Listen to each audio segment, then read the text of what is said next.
Buenas noches, abogada María Vela. Somos el grupo número 1. Está formado por Sofía Anzules, Diego Álvarez, Olga Barberán, Manuel Aguayo, Brian Ágila, Carla Bailón, Luis Alarcón y quienes habla Pierina Ávila. Hoy vamos a hacer un debate sobre los temas la Revolución Americana y el derecho indiano. Inicialmente vamos a hablar de estos dos temas que han sido muy importantes para el mundo, comenzando a mencionar que la independencia de los Estados Unidos se inició no con la Declaración de la Independencia de julio de 1776, sino mucho antes con eventos que reflejan para los colonos americanos la importancia de ideas tales como el autogobierno y el manejo de sus finanzas. La Revolución Americana fue realmente un conflicto global en el cual liberaron batallas en América del Norte, el Caribe y Europa. El derecho indiano es aquel derecho que rigió en las Indias occidentales durante el periodo de denominación de la corona española. Nace con las llamadas capitulaciones de Santa Fe, donde se establecieron las bases jurídicas que habían de gobernar el mundo colonial. A continuación, voy a preguntar sobre qué opina la compañera Sofía Anzules sobre el tema de la Revolución Americana. Muy buenas noches, compañeros y abogada. Yo voy a hablar sobre las revoluciones, ¿verdad? Voy a mencionar o enfatizar a una de ellas. Voy a mencionar sobre la revolución haitiana. Esta revolución es una de las más radicales en la revolución americana. La mitad es denominada por los franceses. Lo habitan 60.000 personas libres y 500.000 personas esclavizadas. 1 millón de personas fueron raptadas e introducidas a las islas desde 1697.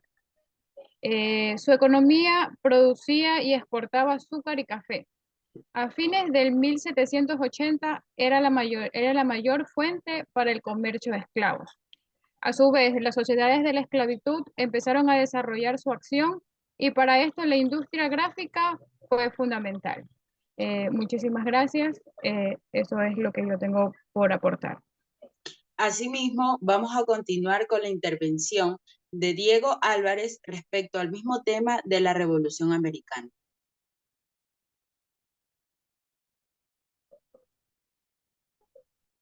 Buenas noches con todos. Yo creo que una de las otras partes bien importantes dentro de este tema también es la independencia de las colonias españolas en América. El mismo que fue un proceso que se llevó a cabo a lo largo del siglo XIX. Estas colonias en aquel entonces estaban bajo el dominio imperial español desde el siglo XVI. El proceso de independencia de América comenzó en 1808 y uno de los primeros países en declarar su independencia fue Argentina, que lo hizo en 1816 y a lo largo del tiempo y de las décadas otros países siguieron su ejemplo como Colombia, Chile, Perú, Venezuela, Ecuador, entre otros. El líder venezolano Simón Bolívar y el argentino José de San Martín son considerados dos de las figuras más destacadas en el proceso de la independencia sudamericano. Bolívar, conocido como el Libertador, jugó un papel fundamental en la liberación de varios países, mientras que San Martín liberó las fuerzas independistas en la región del Río Plata. Este es mi aporte ante este tema. Asimismo, ¿qué opina Olga Barberán respecto a este hito histórico? Bueno, yo tengo sobre la Revolución de Cuba, que es el principal resultado del movimiento. Esta política es considerada como bloqueo económico en el marco de las Naciones Unidas y Humberto Sory Marín en 1915 y en Cuba en 1916, Habana en Cuba. Para entender la revolución cubana, tenemos primero que entender que no fue una revolución cualquiera, sino que fue una de las revoluciones más allá de solo marcar un destino de una nación junto a una gran huella en la historia. Su principal exponente es Fidel Castro, quien después de un gran número de luchas y sucesos logró derrogar el gobierno de Bautista y subir el poder en 1959. Durante la Revolución Cubana, en 1959, Fidel Castro y Raúl Castro intentaron dar un golpe de Estado contra la dictadura de el Fulgencio Bautista, pero lo fallaron. Pero luego conocieron a Ernesto, el Che Guevara. Lo intentaron y no fallaron. Cuba se convirtió en otra dictadura militar comunista. Ese es mi tema. Eso es lo que aporto. Una vez que han finalizado nuestros compañeros Sofía, Diego y Olga hablando sobre la Revolución Americana, ¿alguien tiene algo más que aportar referente a este hecho histórico? Yo tengo algo que yo tengo algo que aportar. Se dice que la Revolución Haitiana fue un movimiento revolucionario valiente y transformador que desafió no solo la esclavitud en el sistema colonial, sino también los conceptos arraigados de la inferioridad racial. Asimismo, le damos el paso a nuestro compañero Luis Alarcón para establecer un aporte referente al tema. Bueno, buenas noches. También cabe mencionar, la Revolución Americana hasta principios del siglo XIX tuvo varios intentos de independencia, manifestando en América buscó su justificación jurídica en la doctrina de la tiranía. Según el gobierno tiránico del rey, rompe el lazo sumiso con los pueblos. Y como parte del derecho indiano, se tiene entendido que tras haber servido para fundamentar la independencia, se sucumbió su contenido político administrativo ante la revolución, pero se mantuvo vigente restantes aspectos hasta muy avanzadas del siglo XIX. Asimismo, ¿existe alguna otra aportación, alguno de los compañeros? Acerca de la revolución haitiana, ¿no? Se da con la intervención de de la Revolución Francesa, que se da en 1976, lo cual permite una revolución de carácter esclavista, que aunque logró intervenir Haití en un estado independiente, no posibilitó el tránsito al sistema capitalista como la Revolución Francesa. En cambio, la Revolución Haitiana, al abolir el sistema esclavista por vía de la revolucionaria.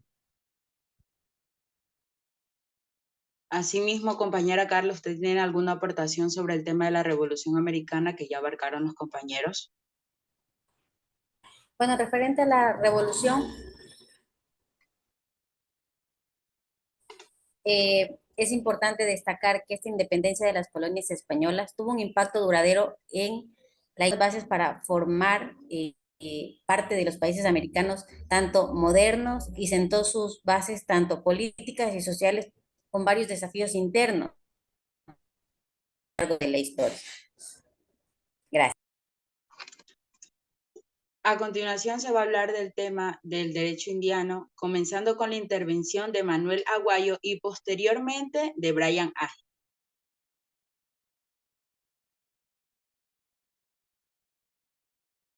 Tenemos dos fundamentos más sobre el derecho indiano, de los cuales son derecho de encomiendas y repartimientos, que se dice que otorgaba tierras y mano de obra indígena a los colonizadores españoles. Estos sistemas tenían sus propias normas y regulaciones que definían los derechos y obligaciones de los encomendados y indígenas. También tenemos el derecho mercantil o comercial, que tenía una gran relevancia en el derecho indiano, dado el contexto económico y comercial de las colonias, en el cual se siguen normas que regulan el comercio, las tradiciones, los contratos y otros aspectos. A continuación, escucharemos un breve aporte del compañero Brian Ágila sobre el tema del derecho indiano. Ya, el derecho indiano es al que se rigió la América española desde la época de los descubrimientos hasta la decodificación. Este es el conjunto que se les denomina como de disposiciones legislativas que promulgan los monarcas españoles a sus autoridades legadas, tanto en España como en América. Se lo conoce como el sistema jurídico que estuvo vigente en América Latina durante más de 3 siglos, que duró la dominación de España. Esta es una parte fundamental en la historia del derecho en América Latina y que ha dejado un legado duradero en la legislación y la estructura legal de muchos países de la región. Tenemos el derecho castellano, que es el que se refiere al sistema legal y jurídico que se desarrolló en el Reino de Castilla, el cual tuvo una influencia significativa en el desarrollo del sistema legal de España y en la formación de sistemas legales de otras colonias y de otros territorios que estaban bajo el dominio español. El derecho castellano abarcaba diversas áreas del derecho, como el derecho civil, el derecho penal, el derecho mercantil y el derecho administrativo. Tenemos el derecho indígena. El derecho indígena estaba constituido por las costumbres jurídicas prehispánicas que también como el aval de las leyes indianas sobrevivieron integradas o permitidas por estas a la conquista y la colonización. Estas se basaban en sistemas legales que fueron desarrollados y transmitidos de generación en generación, basándose en la cultura, las tradiciones y la organización social de las comunidades indígenas. Gracias. Del mismo modo, el compañero Luis Alarcón, ¿cuál es su postura frente al tema? Bueno, etapas del derecho indiano. Como etapas tenemos tres. La principal, la formación, que le sigue la consolidación y la reforma. La formación, su inicio son las capitulaciones de Santa Fe, hasta el proyecto del Código de Juan de Oviedo. Se interpreta aplicar el viejo derecho medieval castellano a la compleja y desconocida realidad americana. La consolidación se remonta desde las reformas obandinas hasta la recopilación de leyes de reinos de las Indias. En una etapa de consolidación se crea una literatura jurídica de primer orden que incluye varios tratados de carácter general. La reforma, la última etapa, va unida a los cambios dinásticos, ideológicos y políticos que se reflejan en el derecho, cuando desde la recopilación hasta el nuevo Código de las Indias. Gracias. Asimismo, ¿qué opina compañera Carla Bailón sobre el tema del derecho indiano? Bueno, la parte del derecho indiano es algo fundamental, yo creo que en esta parte de la historia. ¿Por qué? Porque esto se extrajo de 5 fuentes principales, que fueron, la primera que fueron las leyes y las ordenanzas reales, que fueron emitidas por la corona española, y consideró una fuente fundamental.